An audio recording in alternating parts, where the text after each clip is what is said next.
Вашият сондаж дава мътна вода, появява се пясък или дебитът е спаднал. Време е за Airlift. Какво е Airlift? Airliftът е техника, при която с помощта на въздух от компресор се изкарва вода, тиня, пясък и мръсотия от сондаж или кладенец.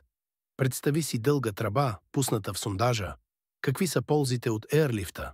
Изчистване на сондажа от пясък и тиня, подобрява водоносния пласт и дебита, подобрява качеството на водата, по-малко мътна и с по-малко утайка.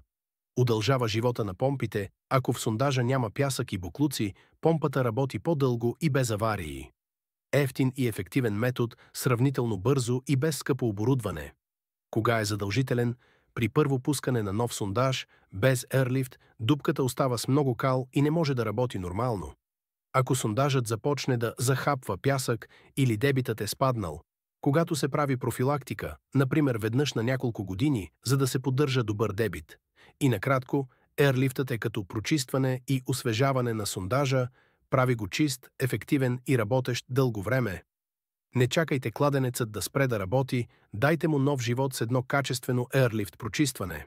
Свържете се с нас сега на 08778 1831 и получете безплатна консултация.